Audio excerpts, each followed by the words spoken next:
আসসালামু আলাইকুম। আশা করি সবাই ভালো আছেন।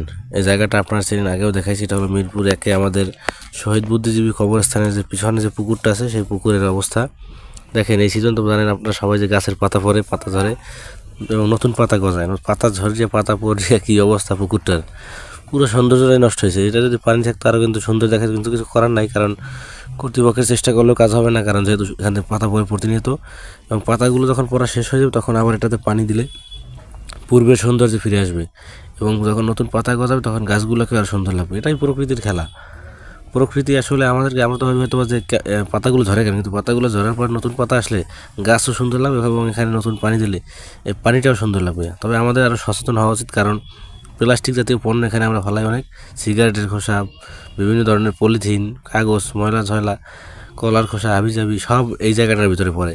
এটাকে যদি পরিষ্কার রাখা যায়, তাইলে এই বুদ্ধিজীবী কবরস্থানে যে মাঠ আছে বা যে গেট আছে বা যে এরিয়া আছে, সেটাকে আরও সুন্দর লাগবে। কারণ এখানে প্রতিনিয়ত দিন হাজার হাজার মানুষ আসে, কেউ ব্যায়াম করতে আসে, কেউ ঘুরতে আসে, কেউ যায় দেখতে আসে।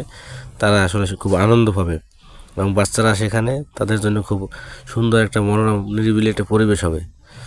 তো এটা আমাদের সকলের করার দায়িত্ব, এবং সকলেরকেই সহযোগিতা করা উচিত। মিরপুরে যারা আছেন তাদের এই ব্যাপারে সচেতন হওয়া উচিত। সবাই ভালো থাকবেন। আসসালামু আলাইকুম।